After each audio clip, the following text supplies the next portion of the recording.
Welcome to Wuxiaworld's Tea House Season 2. I'm your host, Yoj. And I'm Toki. If you're wondering whether to read Regressor Instruction Manual, here's our no-spoiler take in under 60 seconds. Plot, 10 out of 10. Unite as one in the name of light. Characters, 8.25 out of 10. Unhinged, morally gray, and weirdly lovable. Writing style, 7.25 out of 10. Chaotic, but the translation team worked miracles. Worldbuilding, 6.5 out of 10. Minimal, but serviceable. Originality, 9 out of 10. The MC is like no one you've met before. Pacing, 8 out of 10. Long ride, but rarely boring. Quirkiness, 9 out of 10. The author's brain, probably on fire, and we respect it. Final score, 8.2 out of 10. It's not perfect, but it's memorable, and you just might end up joining the cult of EP20. We've recently been talking about the new novels on Wuxiaworld, so let's take a crack at one of the older and longer Korean novels, Regressor Instruction Manual. Okay, so I know it's older, but how long is this novel? Because Korean novels are generally short, right? Well, the main story ended somewhere in the 800s, and we're currently at 1158 on Wuxiaworld. But the raws are at 2012. So first of all, that's as long as some of the Chinese novels. Yes. But main story is at 800, and then there's like 1,300 that's not the main story. Yes, it's ridiculously long. It's ridiculous. Okay, anyways, let's talk a bit about the novel before getting into our version, the Wuxiaworld's version of book talk. Okay. So, Regressor Instruction Manual is clearly a regression story set in another world. Ooh, another regression trope story. Get out of here. Get your shit and get out of here. Okay. I know that it sounds like a regular run-of-the-mill regression, but the key is that it's a dark fantasy and psychological because our MC Lee-kyung, he's more like the anti-hero than a hero, okay? He's cunning and manipulative, but also very entertaining. Okay, I was just kidding. I mean, I read this in Korean when it first came out, so correct me if I'm wrong, but the novel and main character focuses on mind games and deception. So for me, that was quite interesting already. And the MC, Lee-kyung, is sent to another world. No spoilers. I'm not going to say how, where, or how. But he has like shit stats. So he has to do whatever it takes to survive. So yeah. Yep. He's definitely a morally great character. So Regression Instruction Manual is full of sarcasm, dark humor, definitely no happy-go-lucky kind of hero here. So the novel follows all the usual Korean web novel tropes, which I say, like boo regression tropes. But then the MC flips the script by being the MC from our perspective while he's acting like an extra side character in the novel. Exactly. He's definitely a very scheming, do whatever it takes kind of a hero. And even though he has shit stats, he uses his wits, manipulation, political scheming to survive. He doesn't care about being a hero, saving others, whatever. The only thing in his mind is to survive no matter what it takes. Sounds like my kind of MC. You're the type to exploit others? Okay then, anyway, since we've shared the most important part of the novel, we can get into our novel review. Unfortunately, the Regressor Instruction Manual team won't be joining us today, but we have their scores and thoughts with us, so we'll be reading theirs out as well.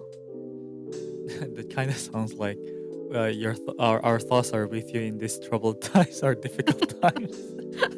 Maybe. Kind of. Anyway, for the plot, the translator Hikari... What is Hickory tree. Guy? Hickory tree. Hickory barrel. Okay, the translator Hikari gave it an 8, saying that it's worth reading because so many things happen in each arc. There's action, drama, romance, and comedy. And our editor Vila gives it a score of 10 out of 10. I quote, OMFG is amazing. I dare say you're missing out by not reading RIM, but be careful not to get brainwashed. She says it all in caps, by the way. Those are high Oh, scores. And she said it all caps. It's like, oh my fucking god, it's amazing. You're yes. missing out. Exactly that one. Yes. I mean, it makes sense. It makes sense. I mean, it makes sense is I also give it a 9. I mean, it's got things like regression, overpowered MC, but then there's like yanderes, mind games, manipulative anti-heroes, gaslighting, and it hits all my buttons. So what about you, Yoj? What score are you giving the plot? You guys already said everything, so I'm just gonna go with ditto. Alright. Okay, now both of them gave the characters an 8 out of 10. Hikari says there's so many characters with so many deres, and Vila says PDG, enough said. So I had no idea what PDG meant. I had to go look it up too. We're old. I was like, what in the Gen Z term is this? We are old. Okay.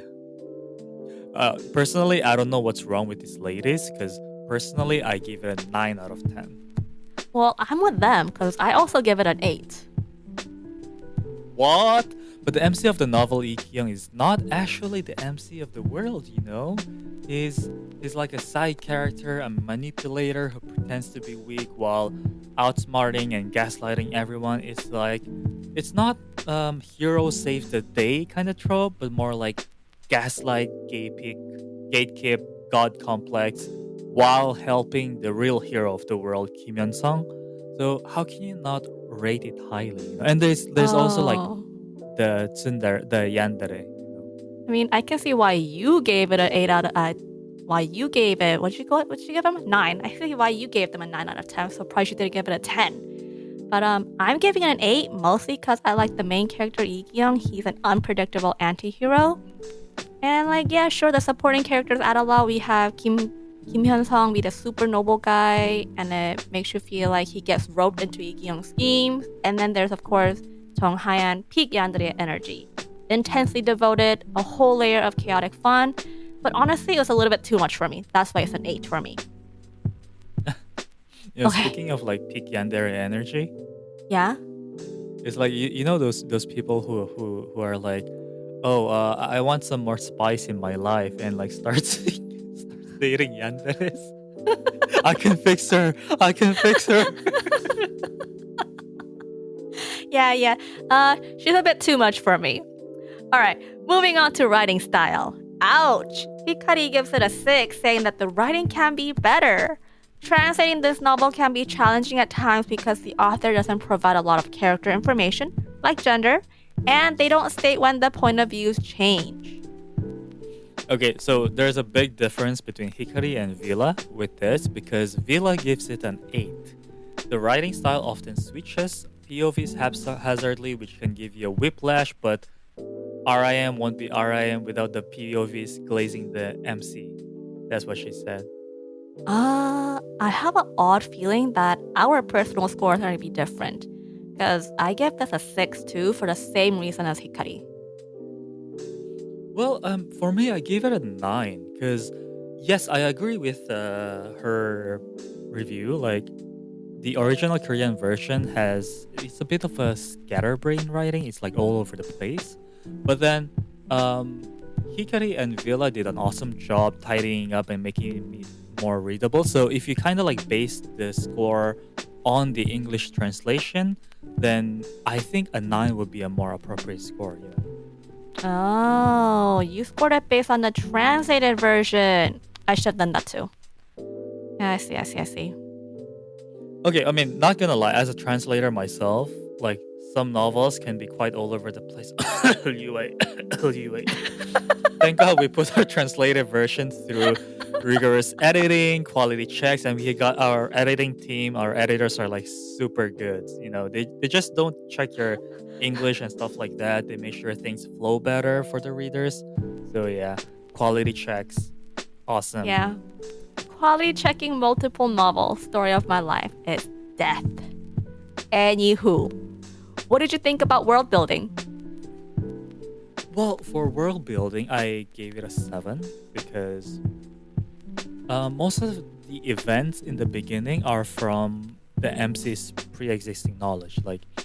So it's all from Lee Young's memory. So the world building felt a bit rushed, and sort of like a pop-up surprise kind of type. So the world gradually builds up on the fly with flashbacks of the MC's memories, or like like he will say, "Oh, this will happen." So some people might be a bit divided over this kind of world building. I see. For me, I like stories with a set world like Lord of the Rings, or a world that slowly develops in a logical manner, kind of like Percy Jackson. So I'm gonna just give this a 6. I'm just thinking like here's like author. He's like a web novel author, and you're comparing them to like super established authors. Like, Hey, it's okay. They will eventually also anyway, become super established, like Tolkien and Rick. What was his name? true. Crap. Rick Sorry, Jackson, author. maybe. No, what's the author of Percy Jackson? It was like Rick something. Sorry, I'm like Okay, I'll give you some. I'll give you some space, some time to remember his name. Rick. Meanwhile, so Hikari Rigor. gives it a 5, saying there's not a lot of world building since the author seems to be focusing more on the story and character development than describing the world itself. So I think she gave it a 5 because there's no world building, but she's saying like the author decided to focus more on the story and character development. So yeah. Okay. Vila gives it an 8, saying that enough is said about the world, but not enough for her to say it's amazing. So we know the basics, but not really the specifics. You know, Vila is such a sweetheart. I would have loved to have had her as my math teacher. She seems like a very easy grader, and I might have passed at the higher grade. Did you fail elementary school, like grade school? No, moving on. Hikari gives Originality a 9, saying, I have never read a novel like this before. Definitely refreshing. I had to reread some parts of the story to make sure I read it right because there are some outrageous stuff. Okay, seems like they're back to agreeing with each other because Vila says she also gives it a 9 out of 10. She says she's never really read a novel with an MC like Lee Young. So XD, that's a Gen Z smiley face probably. Give it a try and you'll understand what I'm saying. What do you mean that's Gen Z? Is that a millennial X smiley face? X capital D. Yeah, I remember using that. Anyways, I also give it a 9. I can't remember the last time I read such an outrageous main character. You? Okay, I mean, it's a 10 of full points for me because the MC is like the MC from Real Estate Developer. Have you read that novel? Anyway, so he's very funny, cunning as fuck, and all while acting like an extra in the novel. Oh, I thought you were talking about an actual real estate developer there. Oh. Okay, I think an actual real estate developer that's cunning and funny as fuck is maybe we shouldn't get there. Anyway, moving on.